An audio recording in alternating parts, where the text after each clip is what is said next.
Hello, I'm Amy McNulty, and I'm honored to stand before you today. My story, like many of yours, is one of perseverance and hope. It is the story of providing for a family and hoping to create a foundation for them to have a fulfilling future. My husband, Michael, and I dream of sending our daughters to college without being burdened with debt, so they can find fulfilling careers that allow them to purchase their own homes where they can create futures of their own. Shortly before our first daughter was born, we decided that Scranton would be the place where we would raise our family. We felt confident that we could afford a home, and we had a solid support system here. We purchased our starter home in 2010, just a block from where President Biden himself once called home. Our daughter Isla was a few months old, and we welcomed our second daughter Muriel just over a year later. We faced a lot of financial pressures as first-time homeowners with two young daughters, but we always stayed focused on love and cherished memories, dreaming of a brighter tomorrow. Now, 14 years later, we still live in that starter home. A few things have changed. Our girls are now 14 and 12. They've grown up, but our home hasn't gotten any bigger. Our one shower works extra hard these days, and there's a daily battle for time in there, the most unfortunate casualty being my husband. Michael and I both have careers in education. I was the first in my family to go to college, and now spend my days helping other first-generation students at my community college succeed. So for our family, there was never a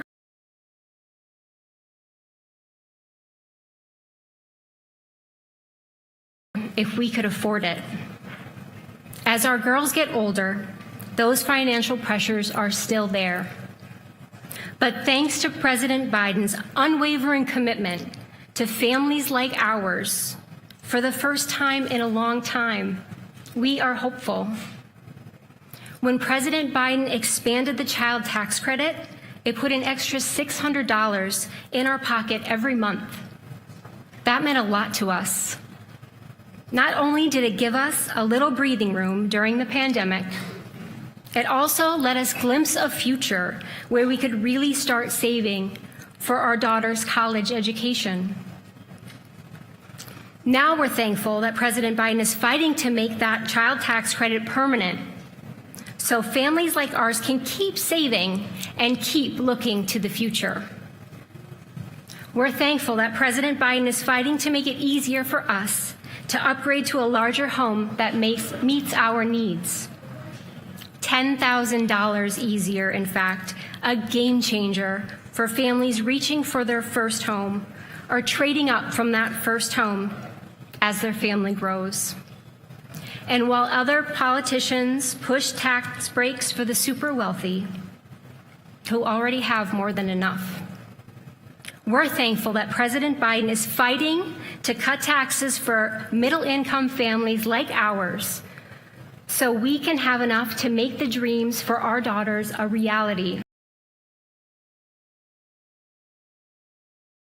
Pretty nice to have a president who sees the view from Scranton. Yes, yes. He is fighting for us and knows what it's like to grow up where we are.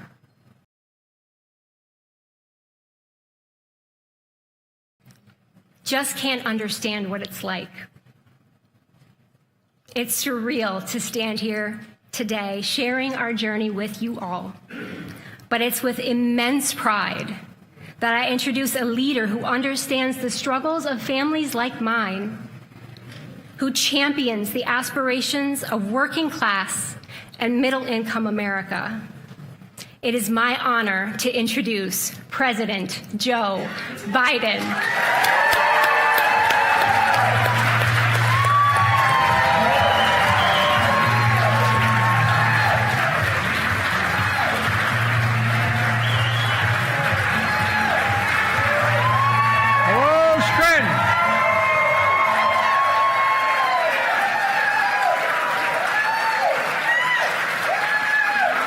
Thank you, thank you, thank you.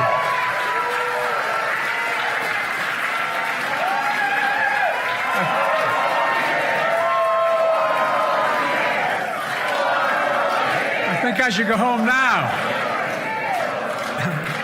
Except I'm already home. Thank you. Thank you.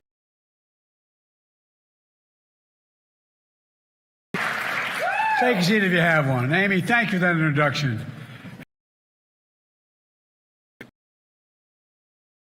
Including your husband, Michael, whose uncle, Jimmy McNulty, was the former mayor and grew up with me in Scranton, Pennsylvania. You know, thanks to the mayor, excuse me, I was going to talk about the old mayor, Paige Cognetti, for that welcome, and she's been incredible. She's been with me all along the way. It's always great to be with one of America's best governors, and I mean that sincerely, Josh Shapiro. He's the best. Stand up, guys. Get up.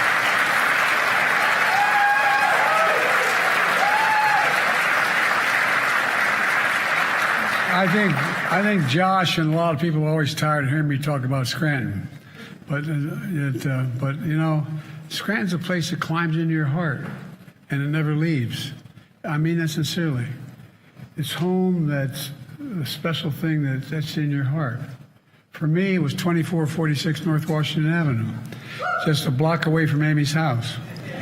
We used to come back after morning mass to St. Paul's on Sunday. St. Clair's wasn't built until I had moved. And my grandfather, who worked for the newspaper, and my uncles would hold court around the kitchen table with a guy who was sort of the David Broder of the Pennsylvania Press, the Scranton Press. You think I'm kidding? It wasn't, but anyway.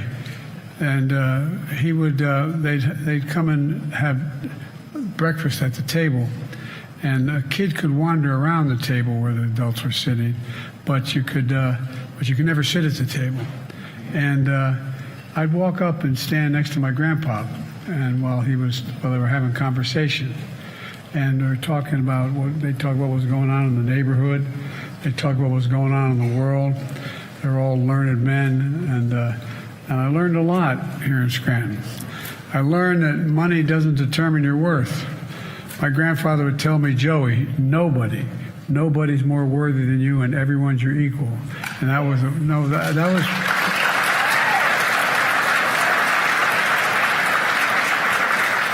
I learned that no one's looking for a handout. All anybody wants is a fair shot at making, and they deserve a fair shot. My dad had a saying. He said, Joey, a job's about a lot more than a paycheck. It's about your dignity. It's about respect. It's about being able to... You know, people like Donald Trump learned very different lessons. He learned the best way to get rich.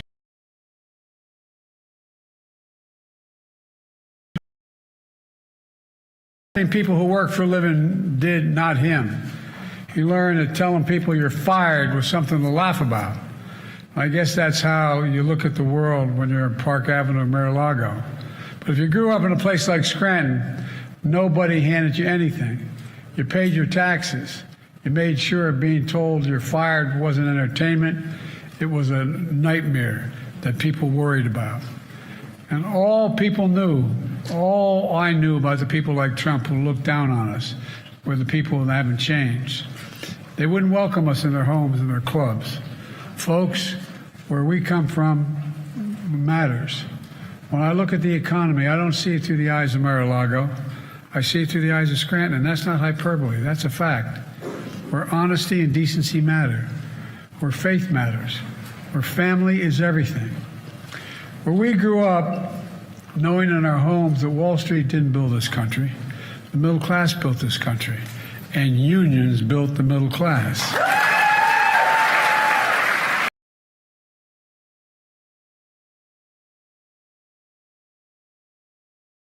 To build an economy is from the middle out and the bottom up, not the top down, because when you do that, the poor have a ladder up, the middle class does well, and the wealthy still do very well.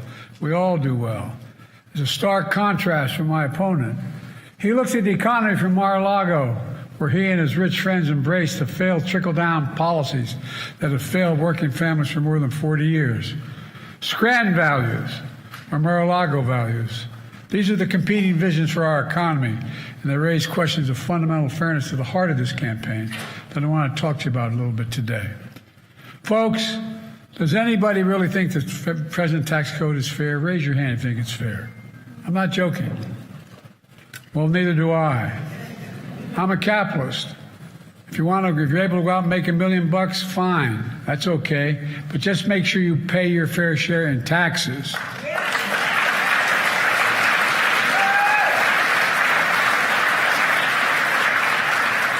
A fair tax code is how we invest in the things that make this country strong. Healthcare, education, defense, and so much more. But here's the deal. For more than 40 years, our Republican friends have promised that the best way to grow the economy is from the top down. But here's what they don't tell you. It's never worked. The benefits don't trickle down.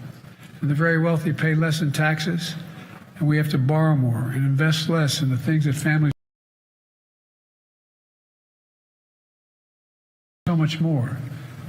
Think what happens when the factory closes in Scranton or anywhere around the country, when a school is underfunded, when inequity grows larger and larger.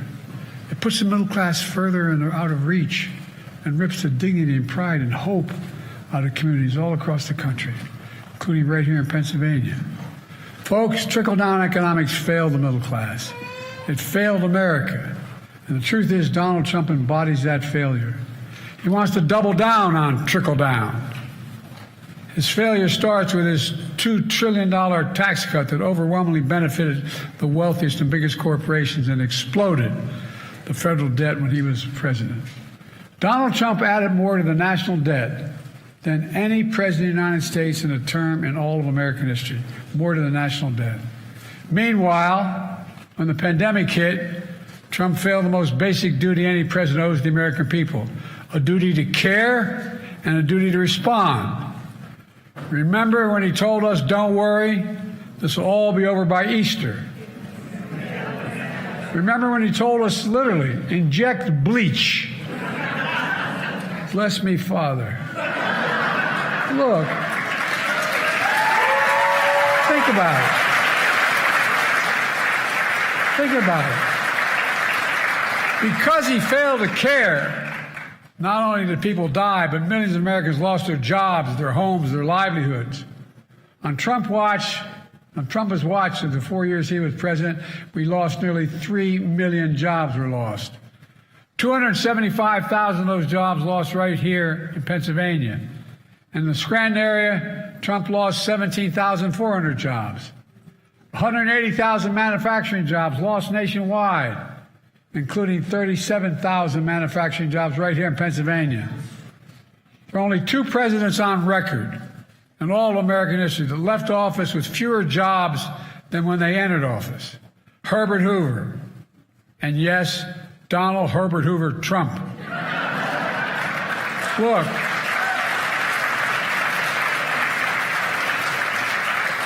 Trump's running again on the same failed trickle-down policies. Nothing's changed. Just a few months ago at a closed-door event in Mar-a-Lago, he told his millionaire and billionaire donors the following, this is a quote, "You're rich as hell, and we're going to give you tax cuts," end of quote. And then they all laughed about it. Not because they didn't think it would happen, because they knew it will happen if he's elected. How does that make me feel? How does it make you feel? How does it make the people I grew up with feel? I think it's outrageous.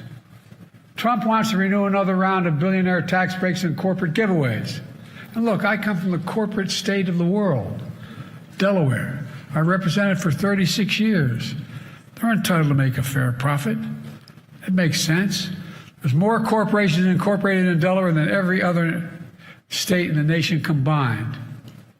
But this is ridiculous what's going on now. You know, there are about 1,000 billionaires in America. Do you know what the average federal tax rate for a billionaire is today in America? For real. 8.3%. That's how much federal tax. No, I'm serious. Not a joke. Far less than the vast majority of Americans pay in federal taxes. No billionaire should pay a lower tax rate than a teacher, a nurse, a sanitation worker. I mean it.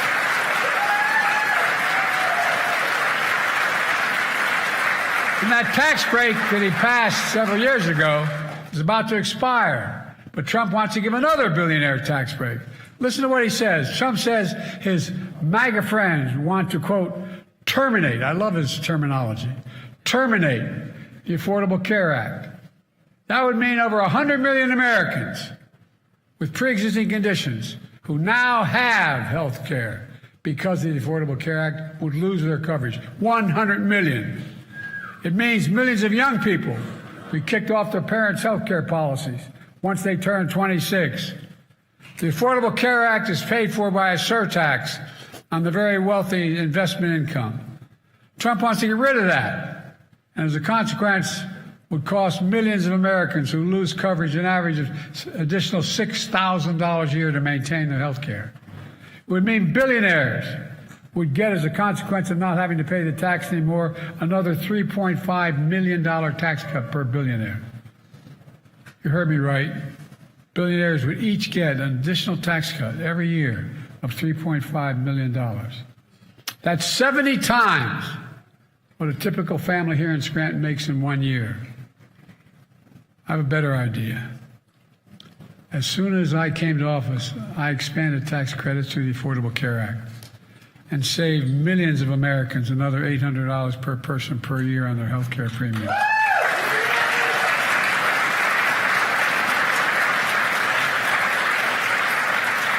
Health care should be a basic right. Those tax credits are going to expire next year, though. And I want to make those tax credits permanent. The first thing I'll do if I'm reelected is make them permanent. Folks, and my plan calls for a minimum federal income tax of 25%, just 25% on billionaires. Well below the top rate, but fair, and they can afford it. You know how much money that would raise? That would raise $500 billion over the next 10 years. $500 billion. You're dropping the bucket for them. They wouldn't have to sell one single bit of their assets. And imagine what we could do for America. Imagine a future with affordable child care, paid leave, home care, elder care, and more, like every major country in the world has. Of all this is not only good for families, it creates jobs. It generates growth. It generates income. It generates economic vitality. Because guess what? When you have child care and you don't have to go out and hire somebody, you can go to work. I asked the Treasury Department to do a study. What's the effect of this? The effect of what I'm talking about is to increase economic growth. We have the most successful economy in the world today. But folks, how does Trump pay for these billionaire tax cuts?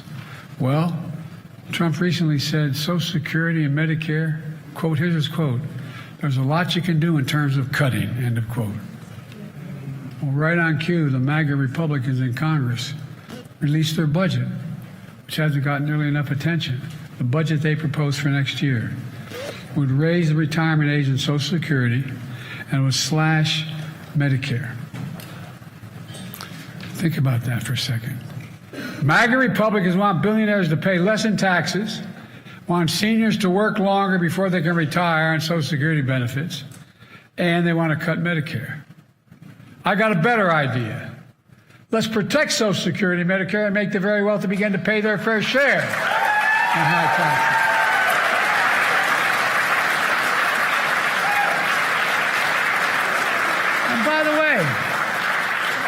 Whether you're a liberal, conservative, Democrat, Republican, independent, whatever you are, think about it. We're not asking much. Just asking for just basic fairness. You know, I've already been delivering real results in a fiscally responsible way. But I know not everyone's feeling it. Just the other day, a defeated-looking guy came up to me and asked if I could help. He was drowning in debt. I said, I'm sorry, Donald, but I can't help you.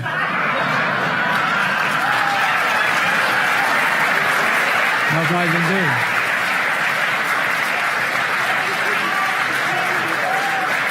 do. Look, on a serious note, since I came to office, I've already cut the federal deficit. You know, all the stuff they talk about what we've done, and I'm going to be self-serving a little bit. Every objective alternative points out we've had the most successful economy of any major economy in the world so far. A lot more to do. But guess what? During the whole time, I've been able to cut the federal deficit at the same exact time to over $1 trillion. $1 trillion.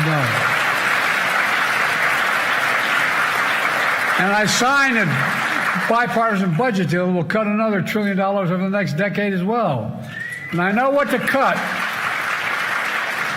I want to cut the federal deficit even more by making big corporations and very wealthy begin to finally pay their fair share.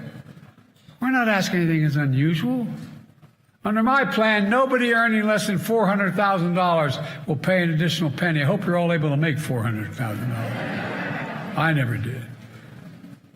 But they're not going to pay an extra penny in federal taxes. That's a promise. Nobody. Not one penny. You know, I have to say, if Trump's stock in the Truth Social, his company, drops any lower, he might do better under my tax plan than his. Possible.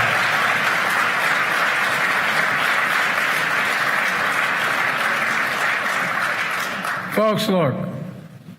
I want to cut taxes on the hardworking folks here in Scranton and all across the country, in Claymont, where I've moved from Scranton to Claymont in Delaware, all across the country, like Amy's family. In fact, the child tax credit I extended during the pandemic put up to $300 per child in the pockets of around 40 million working families. And it literally cut child poverty in half. And we still reduce the deficit.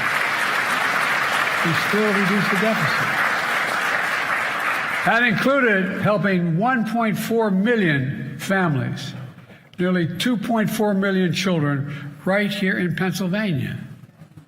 Republicans refused to extend it, which raised taxes on working families.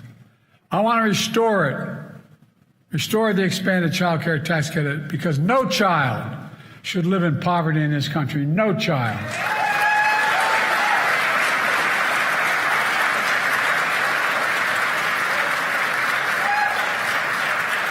We've got a lot more work to do. I know the cost of housing is so important. I want to provide families like Amy's the $10,000 tax credit to help them buy their first home or trade up for a little more space. Well, no, it's important. And by the way, it will grow the economy. When Trump was president in 2020, 55 of the largest corporations in America, the Fortune 500, made $40 billion in profit and paid zero on federal income taxes. Well, guess what? I came along and took care of the sin.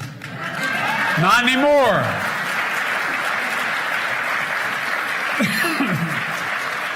Thanks to a law that I wrote and signed, big corporations now have to pay a minimum. They should be paying a minimum of 15% tax. There's a start, but not enough. By doing that 15% tax, they pay for every program that people are now benefiting from, and still cut the deficit by $70 billion.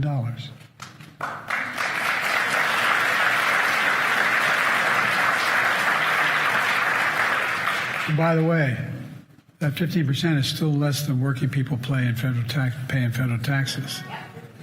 It's time to raise the corporate tax minimum tax to at least 21%. So every big corporation finally has to pay their fair share.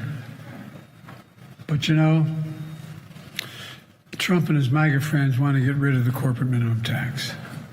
With the same law, I gave Medicare the power to negotiate lower prescription.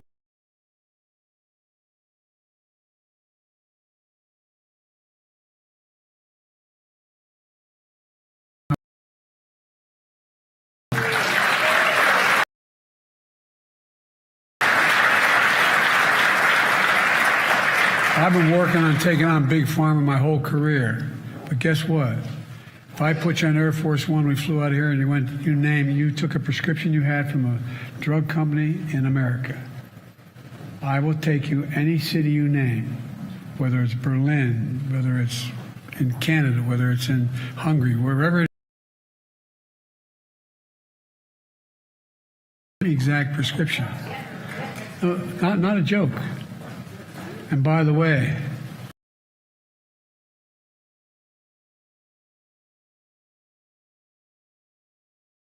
for example, seniors beginning in 2024, no matter how much their prescription drug costs are, they'll never have to pay more than $2,000 a year, no matter what. And by the way, companies will still make money. They'll still make a significant profit. Still make a significant profit. It helps reduce it. By the way, when we do this, it has a benefit, and that's already part of the law I passed. But guess what? Not only does it reduce the federal deficit, the help of the prescription holder, it reduces the federal debt. You know how much the first tranche of this has done? It's reduced the federal debt $1 billion. Why? Because Social Security, Medicare does not have to pay out $400 a month. They're paying out $35 a month.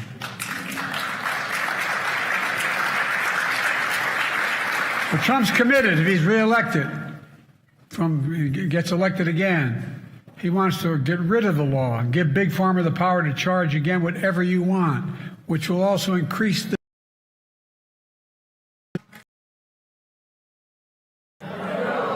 We can't. And that same law empowers the IRS to go after the super wealthy. You know what? It's amazing how we had passed legislation increasing the number of auditors. Guess who wanted them all cut? No, I'm not joking. Republicans. Why? Because it takes an awful lot of sophistication to be able to go through the tax returns of these billionaires to know what's going on. But while you work hard and pay your taxes, Trump wants to give his billionaire friends the power to avoid paying, even what they already owe, not what they should be paying. I know if you didn't know better, you think I'm making this up, but you can check it all out. Folks, he's coming for your money, your health care, and your Social Security. And we're not going to let it happen. Can't let it happen.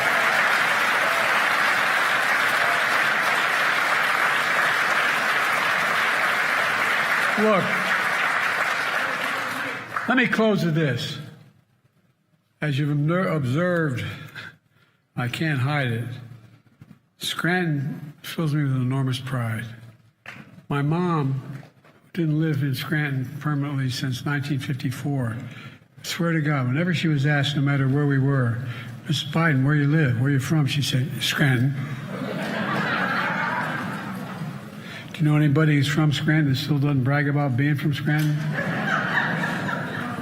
Look, because I see here what I saw in Claymont, Delaware, where we moved. It used to be a big steel town with 4,000 workers, all gone now, although we're back with other growth. Claymont, Delaware, and what I see so many towns around America, a deep pride in your work, a deep pride in your family, a deep pride in your community, in your country.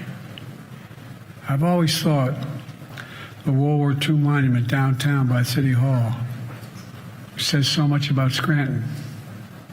My Uncle Ambrose Finnegan, Bosie Finnegan from North Washington, he served and died in World War II. Right after D-Day on Sunday, all four of my mother's brothers signed up to go fight in the military. In those days, you could do it. Brothers could go off to war together. Fathers and brothers could do the same. In that war, and everybody called him Bosie Finnegan. Bosie was a hell of an athlete, but Bosie joined the Army Air Corps before there was an Air Force. And his name is etched. Scranton, I grew up understanding we have many obligations as a country, but we only have, and I got in trouble for saying, sacred obligation. And that's to equip those we send to war and take care of them and their families when they come home or if they don't come home.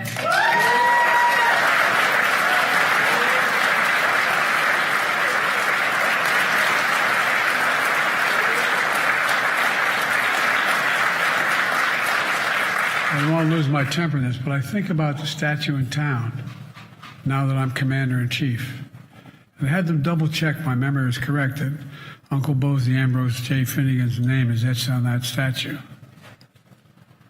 And I have to say, there are a lot of things that Donald Trump has said and done that I find extremely offensive. But one that offends me the most is when he refused as president to visit an American cemetery outside of Paris when he was president. Why? He said that those soldiers who gave their lives were, quote, was his quote, suckers and losers. Suckers and losers, he said it. Who the hell does he think he is? Who does he think he is? These are heroes. These soldiers are heroes. Just as every American has served this nation. Believing otherwise, not alone is disqualifying for someone to seek this office. Thank God I wasn't standing next to him. As I've said, Donald Trump looks at the world differently than you and me. He wakes up in the morning in Mar-a-Lago thinking about himself, how he can help his billionaire friends gain power and control and force their extreme agenda on the rest of us. Listen to what he says. He says, quote, I'll be dictator on day one. Quote, I am your retribution. He promises, quote, a bloodbath if he loses. This guy denies January 6th. Listen to what he says, because you know he means it. I wake every morning thinking about how to make life better like you do for working and middle-class families here in Scranton and all across.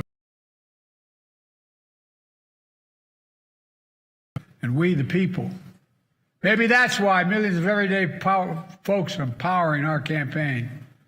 So far, 150,000 brand new this time around. And they're new contributors. But guess what? 97% of these contributions were under $200. It matters. You matter. My grandfather would tell me when I walked out the door in North Washington Avenue in Scranton, he'd yell, Joey, keep the faith, when I was a kid. My grandmother would yell, no, Joey, spread it. Spread it. Let's keep the faith. Let's spread it. Let's remember who we are. We are the United States of America. There is nothing beyond our capacity if when we act together. God bless you all, and may God protect our troops. Thank you, thank you, thank you. Thank you. Thank you, folks.